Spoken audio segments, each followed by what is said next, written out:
The Business of Cleaning, the podcast that brings cleaning industry expertise straight to your ears. We interview professionals from all over to bring our listeners knowledge of how to achieve success within their business. Season 1 is about change management and enabling you to both face and create change in all aspects of your company. We're talking management, HR, suppliers, and more.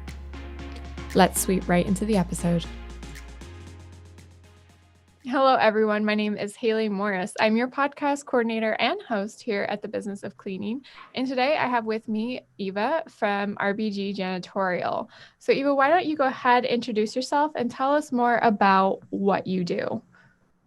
Well, I own RBG Janitorial. I'm the owner and president, and we are a woman-owned small business providing commercial cleaning services to government, military contracts, anything non-residential. All right, thank you. So with RBG, you guys are a little bit younger of a company, aren't you? Yes, we will be 3 years old this coming January. Yay, congrats. It's getting up. We're getting real close. 2021 is almost here. After 2020, it feels like 30 years. Right. It's been the most unique year, I think, in my life, which is admittedly not super long yet, but definitely like the most memorable. I can't believe it's only been a year. So about the founding, how did you guys come to be? Only a couple years old. So where was your starting point and how have you grown since, over the last couple of years, almost 3?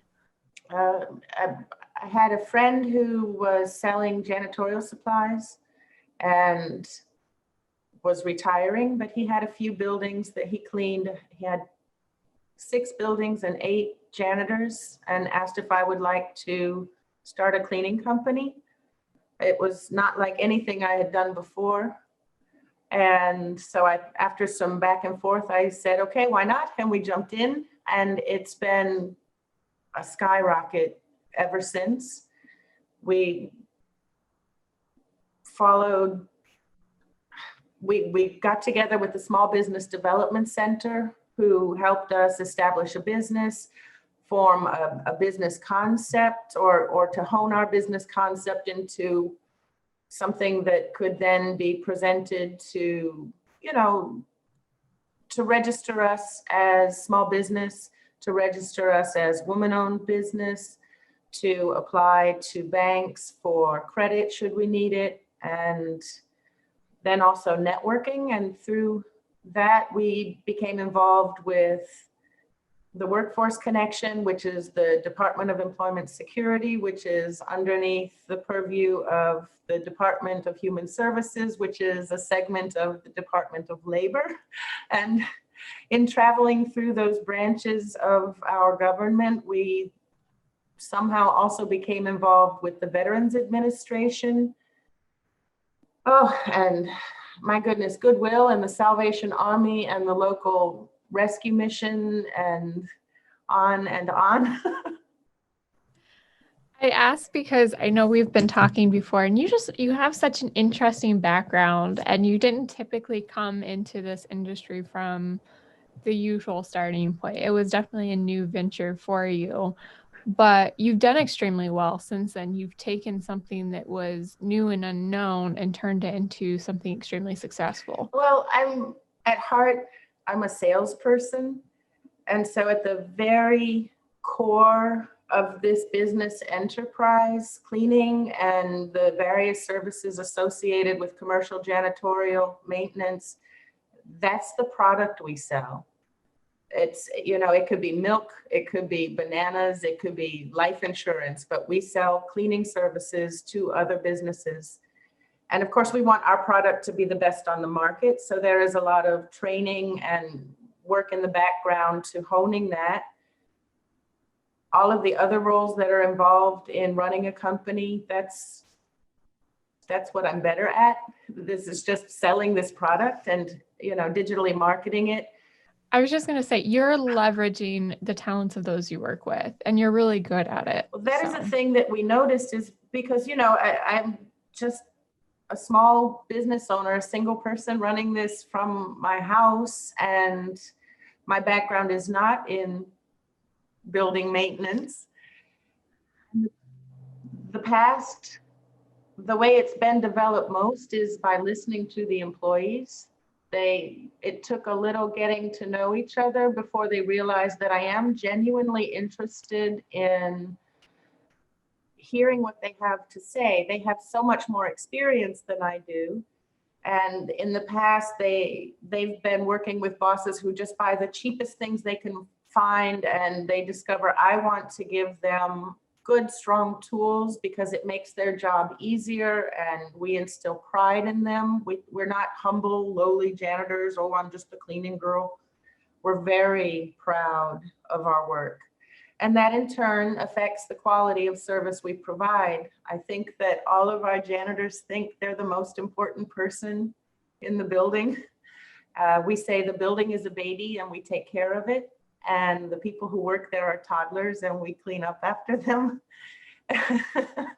Because sooner or later, that's kind of, you don't mind changing a baby's diaper. It's something that you do to take care of the baby. And that gives us the affection that we need to provide the services that we do. And in the COVID pandemic, that was more apparent than ever before. I asked everybody at the start, are you scared? Do you want to stay home? Do you want me to have somebody cover your shift for you? And they rose up like warriors. It's our job to keep these buildings safe. If we don't clean them, who will? They would not turn the work over to someone they didn't trust to clean the buildings properly. And it was pretty amazing. I was both proud and humbled by their dedication.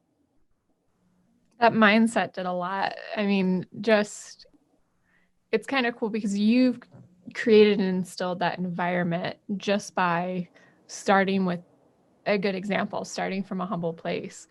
So this is what has been the most educational thing to me is every single person who comes to our company brings value outside of the simple fact of labor, of cleaning a building. The way that they find to communicate with each other, we work with people who have their bodies are shaped differently than most people's, or so they have a different approach. The end result is still the same. You have a building that's clean, it's sanitized, it's disinfected, it's polished to a high gleam, the customer is happy. But how we get to that point, everybody has a different approach to it. And listening, the biggest thing was to create an environment where everybody is comfortable talking to each other and to me about that, because that helps me. I can buy what looks, we took on a new client. It was 38 buildings statewide. And so I sat here at my computer and ordered all of the supplies online and had it distributed to 38 buildings. And the brooms that I bought were 3-foot tall lobby brooms, little 6-inch wide brooms, like little Barbie brooms, because the picture online looked like a regular broom. That's the kind of thing that can happen if you don't get feedback from your employees. It's really cool to hear. I mean, it makes me want to be part of your team. But that's the point too. It's an inviting team. It's one that people want to be a part of. And I think that's a huge goal. And how many janitors, how many employees do you have now compared to when you started? I think last year we had 48. Right now we're at about half that because of the pandemic. We've lost a lot of employees because they are homeschooling their children now. And that task is extremely daunting and time consuming, and they simply don't have the luxury of having a job on top of that. But yeah, like you said, it's being a place that people want to work has had the definite advantage. In the beginning, we were like, find a warm body and pull my t-shirt over his head and push him in the building to show we're there. Now we have we can pick and choose. Well, I'm not sure. It's just, as an employer, a very good position to be in. No, I would agree. And I asked just because it leads us into our topic today, which is talking about you've sort of gone above and beyond when it comes to inclusivity with your employees. You worked a lot with veterans and with persons with disabilities. And so that's not something that you hear a lot in any work environment, in any type of business. But not only do you go above and beyond, you're recently recognized for it too. We were actually 2 awards in 1 month. I was surprised, and my mom is very proud. I love working with the veterans. They are absolutely, because they have made their sacrifice to their lives and their families to dedicate a portion of themselves and their life to defending our country. And that's a huge benefit to everybody, and that deserves to be repaid. That notwithstanding, from a very practical point of view, they understand taking orders and giving orders, project ownership and completion, and they all know how to clean, all of them. It makes them wonderful to work with. They put the military shine on things. So we love our vets indeed. And as far as working with people with disabilities, that's still a surprise to me. I didn't think we were doing anything even out of the ordinary, much less extraordinary. We just look for people who want to come to work and take pride in their job, and we've just had amazing success. It seems that what the company has decided it wants to be is to give people an opportunity in the workplace, and people who may not be getting a first or a second chance elsewhere. So they come to us and they learn what it means to have a job. They learn to be conscientious, a lot of the soft skills, working with a team, reporting if there are problems or concerns, following directions, taking responsibility for your own performance. And then from there, we work on their goals. What do you want to be when you grow up? No 10-year-old says, I want to be a janitor when I grow up. That's not true. Actually, we do meet some people who do actually want to be janitors for the rest of their lives. Then we help them be trainers to train other people. And then we work with the local university and college to help them get into courses to place them into the jobs, that their dream jobs, what they want to do. Several of them want to start their own business, and I lead them right back to the Small Business Development Center, who helped us develop our business, so that they can start their own as well. Being a janitor is ideal because we work nights, weekends, and holidays for doing something else during the normal business hours, like attending school or running a company of your own. Wow. I love that you're just very aware of the people aspect of it. I think sometimes, no matter what kind of unit we are, we want to be like, we want it to be their permanent place. We want them to come in and not leave.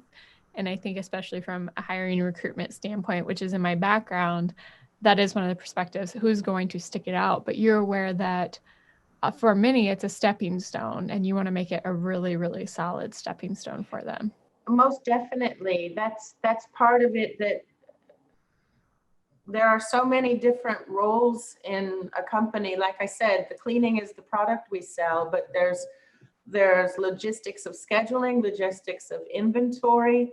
There's social media, digital marketing, PR, customer service, the human HR aspect of things, the trainings that we have a lot of training. That's another reason why we want them to stay with us, so that they can be trained well enough to provide the level of service that we offer our customers.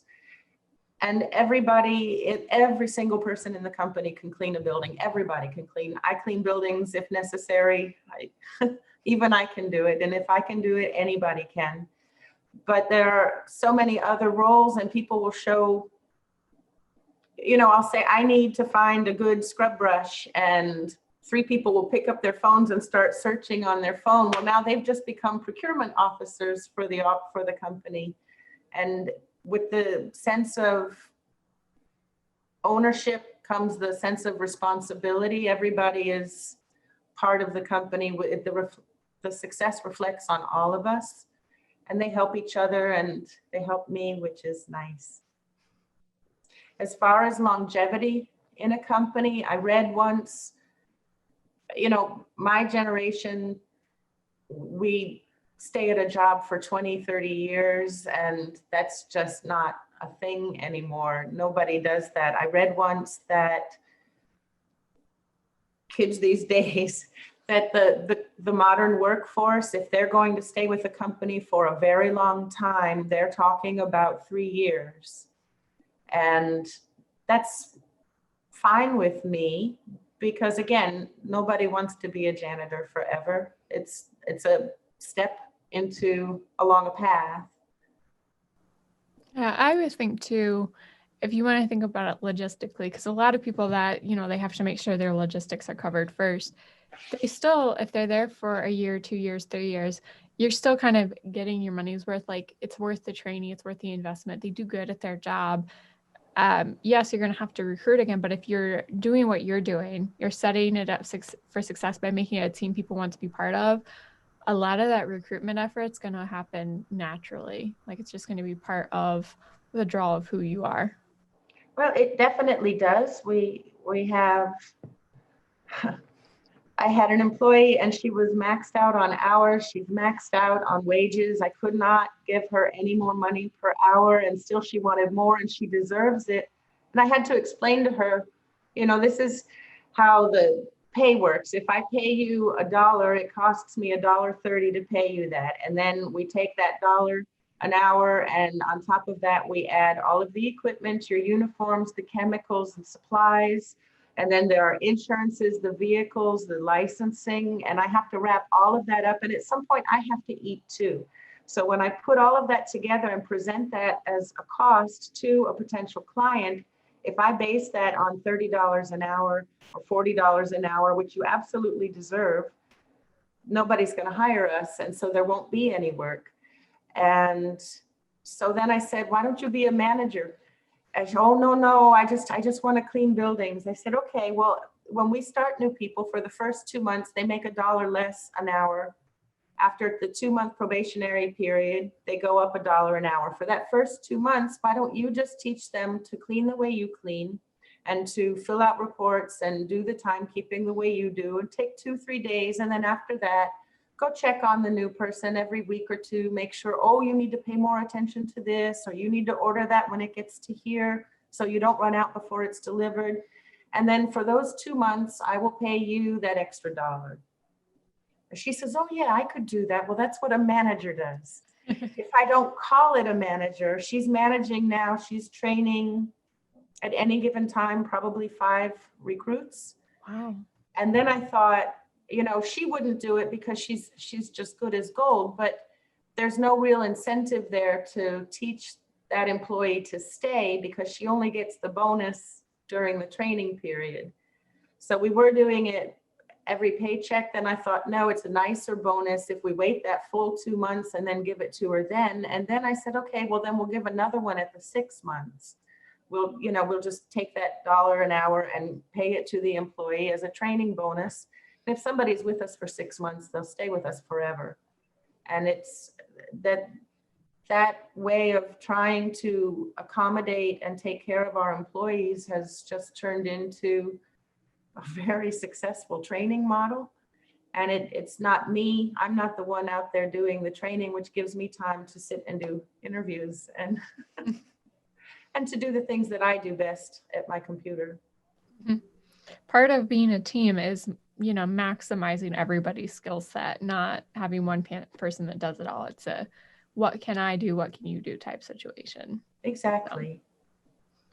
And a lot of my college professors would have loved to hear me say that.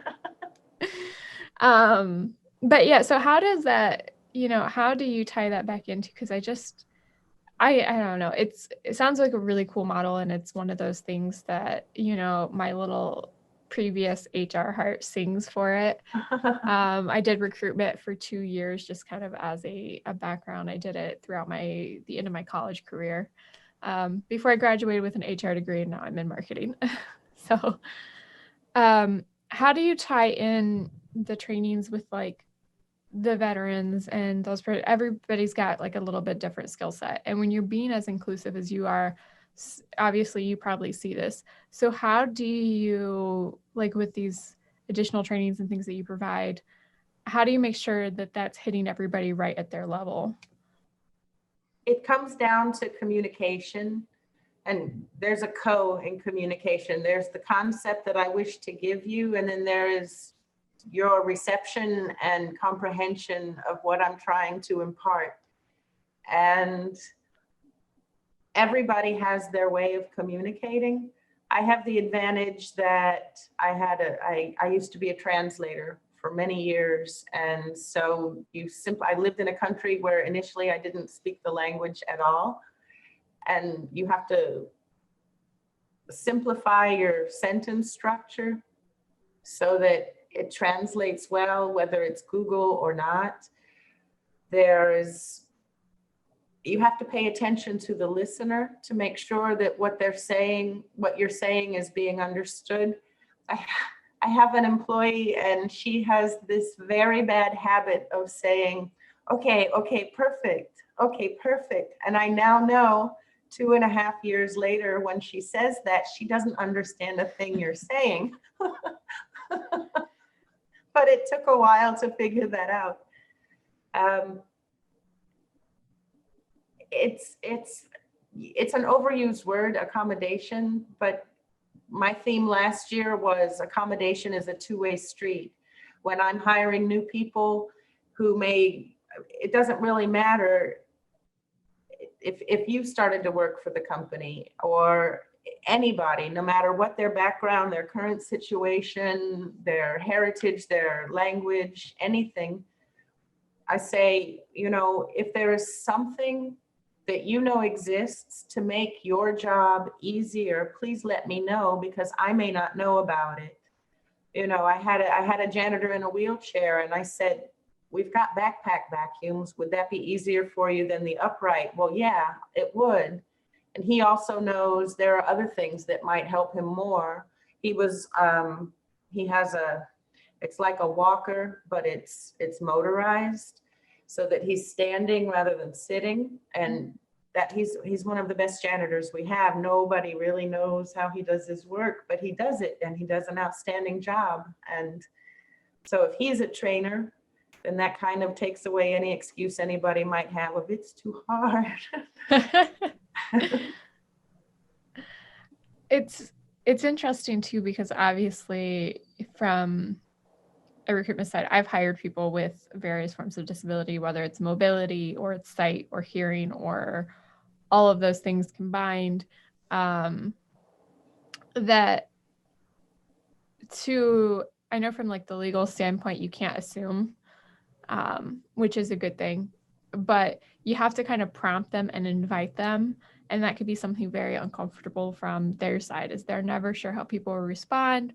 Or sometimes they do assume that you're going to notice automatically, even if it's not a visual, something that you can see, like a wheelchair. And so it's interesting because, like you said, it's a two-way street. From your side, you're doing what you need to be inviting and be open to that, so that they feel they can communicate it. But then they have to be actually willing to state it and ask for what they need. And I think a lot of it sometimes is just being upfront and teaching people, hey, if you actually say what you need, or say you're confused when you're confused, it'll make us go 10 times easier. Well, and I know that I've noticed that, for example, a lot of people coming from the Department of Rehabilitation Services, DRS, they assume everybody knows, how do I say, like, what's your diagnosis? It's absolutely illegal to ask that. And now the government has added a new form, voluntary self-identification of disability. That's maybe it's just happened in the past 2 or 3 months. Time's a bit of a blur. That notwithstanding, they talk like everybody knows everything that they know about themselves because they're so used to speaking with case managers openly. I would assume, I would guess. I don't have that ability, and that's been a learning curve for me too, because I'm just a human after all. I had a lady emailing me, and it turns out she was coached in the background for having a job interview, and then they told her, okay, you're ready, go apply for a job. And she chose my company, and she contacted me by email. On my end, I get an email of somebody looking for a job, and we emailed back and forth, and I said, okay, I'll email you an application. You can fill it out, scan it, email it back. And she asked at that point, okay, what's your email address? And I thought, well, I'm not going to put into words what I thought. It was not until a week later that it dawned on me to ask, how did you hear about our company? What inspired you to contact us? Because then maybe I can find out where they're coming. You know, I'm working with Brittany over here, and then maybe I can narrow it down a little bit. As you say, not to make assumptions. That's been a learning curve. People genuinely think that the other person is just like them. That's just natural, and it's not ever the case. Yeah. And I mean, I've done classes like, I said, going in HR, it is more open discussion. And I think my background's stronger than most because my dad's also in HR. He's in a director position now. He was in a director position for 9 years. He had a position before that. And I also came from the foster care system where you meet a diversity of people with all kinds of different, like physical and mental, wherever they are in their personal space right now and where they've been. So for me, like, it was a little more natural, but you can't teach it. It's a skill that's hard to teach, to be open towards the fact that somebody could have something that you can't see limiting them or making things a bit different for how they perceive it. But then you also can't assume and just start trying to work with it. I know it's like you said, they have to state it for you to know and for you to act on the knowledge. So our HR generalist, when I first did my internship for 8 months, was great about being like, you can't just assume. Even if you can physically see that they need accommodation, you have to get them to ask for it. And a lot of it's just being inviting and open about it, because you can't say anything that's directly assuming. No, we had somebody too that had needed a bigger screen and a couple software accommodations. And I didn't hire her, but I know throughout the process, it didn't come up. We didn't have it documented. The woman who had taken her through the process had no awareness of it whatsoever. When she shows up to orientation, she comes with, I forget what group it was that we worked with a lot. And they'd worked with us before, so they come in with her monitor and everything, which normally we set up in advance because they do their orientation on that monitor as well to make everything easier. So when they're doing all the paperwork, it's easy to see. So we were, of course, able to accommodate them, but we had no previous knowledge, which was made it a little difficult and gave us a little shortness on time. But it's an interesting process. But once there's that awareness that you can do it, I feel like you're surprised by how, like you said, working with these veterans, their skill set is perfect for what you're doing. And working with people with disabilities, they all have various abilities, all ranging, but a lot of times they're appreciative for the work because somebody just said, hey, like, I'll work with you. If you work with me, I'll work with you, right? And sometimes they're the hardest working people you're ever going to find. Most definitely. And I think really it's just paying attention, For example, we had a janitor and he was not working nights, he was working days in an occupied building, a call center. So there are rows and rows of cubicles, and I think 900 people work there at a time. And he's trying to go and empty their trash cans and, do as quietly and unobtrusively, which was wonderful. He was perfect for it. He's very quiet, very introverted. What I did not know was, and I don't even know the term for it, but he's sensitive to like input overload. And so what he said was, all of the people there's a lot going on there, he said, and he said it often enough that I could tell it was bothering him. And so then you just think, how can you make that work? Well, what about some earbuds that you could listen to music while you're working? And he said that would be nice. And you make it like a present, like, hey, we give you music while you work, and now he's got earphones, he's listening to music, he's talking, he's not, he's focusing on what he's doing, and the outside world is no longer there. It's just kind of an obstacle course. It's just, the communication is key.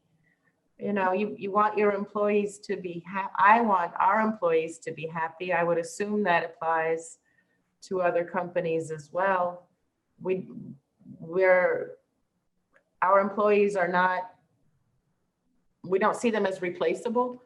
We want them to stay with us long enough to be trained well enough to provide the services at the quality we offer. And for them to stay, we need to keep them happy. And we've kind of created a family environment. And, when we take on a new client, we say, welcome to the family. When we hire new people, we say, welcome to the family. And that's just what works for us. Oh, and it sounds like it's extremely effective. I think what I'm seeing throughout a conversation is that you're just open. You don't only make that effort to listen and be aware of what's going on with your employees, but you want to do it too, because you've seen just like a healthier, happier environment and family that you've created around you, which is extraordinary. So what advice would you give for another cleaning business owner right now that could be listening, or somebody who works in a company and they just want to make a difference and say, yes, I know what you're saying, working with veterans in these other groups, but we're not inclusive yet. What advice would you give when it comes to inclusivity, and just not just with disabled or with veterans, but with all of your employees? In what direction do you want advice? Like how to find people, or how to retain them, how to accommodate them? So I guess my question is just changing that culture and that environment that you've set, those initial steps to set you up for success so that you can do all the rest. So what advice would you say, like when you started, you came in and there was already people there, already essentially a company, you had, I think you said 8 janitors. Yes. If somebody's coming into their company and they look around, they say, I want to make this feel more inclusive, more inviting, and I want to make it a family atmosphere like you have. What advice would you give for those first steps that they should take? Open dialogue. That's the best thing I can think of is, don't order your people around or move them like pieces on a chessboard. Remember that these are people, and they may not be talking to you, but they're definitely talking about you. And I suppose it would be the best advice I could give would be to be part of that conversation. All right. Thank you. So I'm going to go ahead and wrap up our episode now. I think it's been a really great episode. I like the conversation that we've had, and I can't wait to see the response from our listeners. Thank you, everyone, for tuning into this week's episode of The Business of Cleaning. We'll see you next week, and have a good rest of your day.